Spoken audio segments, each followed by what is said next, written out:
pueblo. Eso notamos hasta aquí, mis hermanos. Ahora, cuando ya desde la ley en adelante, porque aquí hemos notado desde la creación hasta la ley, pero cuando ya partimos desde la ley, se comienza a hacer una ofrenda obligatoria desde Moisés en adelante, obligatoria. ¿Entiende usted eso? Y obligatoria para el pueblo de Israel. No podemos dejar de especificar ese contexto.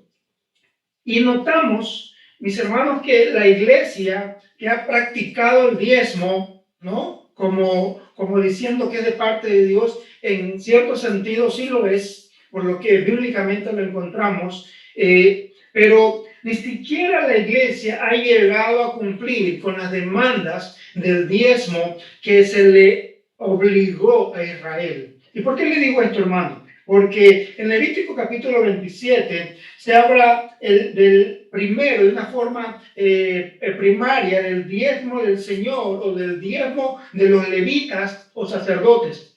Esto es como primer punto. En Levítico 27, versículo 30, se habla de esta manera. Este diezmo se le daba o era dedicado exclusivamente para el Señor, en sus representantes en la tierra, los levitas o los sacerdotes. O sea, en el versículo 30 se nota entonces que esto le pertenecía al Señor. No sé si estoy siendo claro y específico. Esto era de Dios, le pertenecía a Dios. Cuando se habla del diezmo del Señor de los levitas, era que le pertenecían a Él. De la tierra, todo lo que era de la tierra, la simiente, los frutos y los árboles, como primer punto, eran del Señor. Esto podía ser rescatado, o sea, los frutos, la simiente, los árboles, podía ser rescatado o redimido si quería el judío, el israelí, quedárselo. Pero para quedárselo tenía que pagar el 20% en dinero para quedárselo. O sea, esta parte del diezmo que le pertenecía a Dios sí podía ser rescatado, la parte de la tierra o del fruto de la tierra. Si el israelí quería quedárselo, podía ser redimido, pero pagando el 20%. Primero. Segundo, según el versículo 30 del capítulo 27, las vacas o las ovejas eran también del Señor.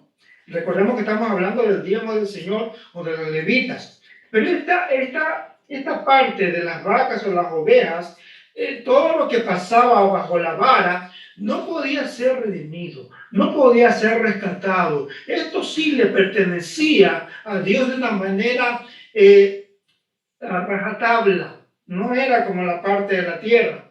Esto pertenecía a Dios. Entonces, tenemos dos puntos en el diezmo del Señor de los levitas: la tierra y el ganado. Le pertenecían a Dios. La tierra la parte de la tierra, fruto de la tierra, podía ser redimido, pero el ganado no. Ahora, esto no era una ofrenda voluntaria, ya esto era una ofrenda obligatoria. Y cuando notamos el contexto de Malaquías, usted puede haber escudriñado en algo a qué es lo que se refería el profeta Malaquías cuando decía: ustedes me habéis robado. Se estaba refiriendo a este diezmo del Señor o de los levitas, de Levítico 27, que no podía ser redimido en la parte de vacas, ovejas, o en la parte del fruto del simiente de los árboles, porque le pertenecía a Dios. Y eso el israelí no podía tocarlo, no podía negárselo a Dios. Le pertenecía a Dios. Y esto a esto es lo que se refiere Malaquías cuando hablaba de que me habéis robado. Segundo, en el Deuteronomio capítulo 2 encontramos otro aspecto del diezmo, o otro diezmo, vendría a ser el segundo diezmo. Desde el versículo 6 al versículo 17, encontramos que este segundo diezmo tenía que ser llevado a Jerusalén. Y este diezmo era utilizado ya no para los levitas, sino para estimular la devoción al Señor, promover la unidad familiar, y todos lo compartían. Todos lo consumían, o sea, era una comida en general, una comida colectiva. Este segundo diezmo era llevado a Jerusalén. Ahora, tenemos en Deuteronomio capítulo 14, versículo 28, Otro diezmo, el tercer diezmo. No sé si me está siguiendo o no sé si estoy siendo claro. Al final de 3 años, dice Deuteronomio 14, 28, dice, al final de los 3 años tenía que ser dado también un diezmo, pero este diezmo era para los pobres. Este diezmo era conocido, se podría decir, como para darle un bienestar a la nación en general, este tercer diezmo. Este tercer diezmo daba bienestar en relación con los sacerdotes pobres, con la parte de las fiestas religiosas de la nación, o también con satisfacer necesidades de los pobres de la nación. O sea, se financiaba a la nación. Si usted lo nota, tenemos 10 y 3 un tercio de diezmo, que vendría a ser aproximadamente 23% de diezmo que daba el pueblo de Israel. No sé si lo había notado, iglesia, hijos de Dios. No sé si se lo habían enseñado, pero este era el sistema de diezmos obligatorio en el pueblo de Israel.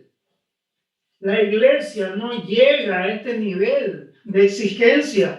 Inclusive, aparte de esto, Israel tenía que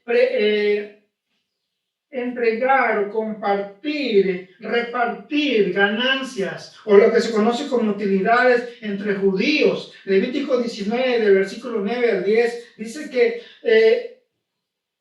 cosechar todo le era prohibido, tenía que dejar en las partes de los bordes o las esquinas para que los pobres pudieran tomar de esa parte y utilizar esa parte. Lo que le caía al piso cuando iba recogiendo el fruto, no podía recogerlo porque era para los pobres. Ese es otro tipo de reparto entre los judíos. Levítico 19, 9 al 10. Aparte de todos los diezmos obligatorios. Inclusive había un impuesto para el templo para comprar o satisfacer necesidades de materiales del templo. Imagínense. Y aparte, en Éxodo capítulo 23 nos habla del reposo de la tierra cada 7 años, donde al final del 7º año no podían o no recibían ingresos por todo ese año los judíos. Tenían que permitir que la tierra repose e inclusive al terminar ese 7º año tenían que perdonar todas las deudas. Iglesia, llegamos a ese nivel de exigencia en relación con el diezmo israelí. Este era el diezmo obligatorio, este era el diezmo de los judíos, que ni siquiera llegamos a visualizar o a entender en relación con el diezmo que se habla realmente en la Biblia. Y aún así me siguen hablando de un 10% para la iglesia. Ni siquiera la iglesia llega a ese nivel de dar. Ni siquiera la iglesia da el 10%. Si hablamos de una manera clara. Pero eso fue durante la teocracia de Israel. Imagínense, Israel no solo dio un 10%, como yo le hice notar, dio un 23% o quizás un 25% para financiar de una manera obligatoria todos los programas de la nación israelí, de la nación judía. Esas promesas, esa obligatoriedad tenía promesas, pero solo para Israel. Yo no puedo aplicar las promesas para Israel a la iglesia. Yo no puedo aplicar las bendiciones de Israel para la iglesia. Son totalmente diferentes. Ahora, iglesia del Señor, no vivimos en una teocracia. Ahora vivimos en la gracia. Y en la gracia, el Señor demanda, si pudiéramos decirlo de esa manera, una ofrenda voluntaria. Vivimos en la gracia. No se limite, hermano querido. No se limite, iglesia de Dios. No se limite, hijo de Dios, a un diezmo legalista. Libérese de ese diezmo legalista. En el Espíritu de Dios hay totalmente libertad para dar abundantemente. Y si puedo decir superabundantemente, siembre generosamente para cosechar abundantemente.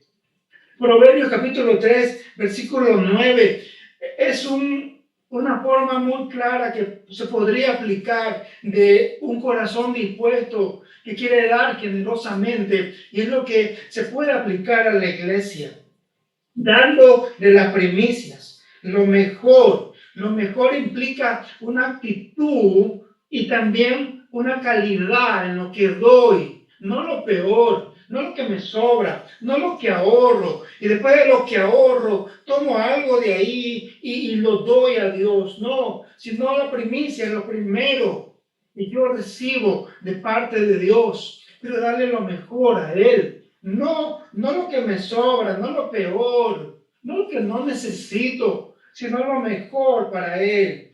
Tenemos que nosotros dar con una manera libre, con liberalidad. En ese término podríamos nosotros entender Proverbios también, capítulo 11, versículo 24 al 25.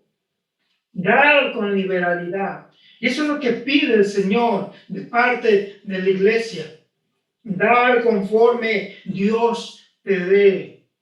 Dar conforme el Señor genera en nosotros ingreso. Pero no darle lo que sobra, no darle lo peor, sino darle lo mejor. Si podríamos entender por lo menos la parte voluntaria donde el judío daba las primicias de lo principal, de lo que estaba encima, se lo daban al Señor, ya podremos nosotros entender que ese es el principio para dar en la iglesia de Cristo, en los hijos de Dios. Alejémonos de sistemas que no son nuestros. Así, alejémonos de sistemas que ni siquiera nos han enseñado bien, que nos han compartido de una manera meramente humana.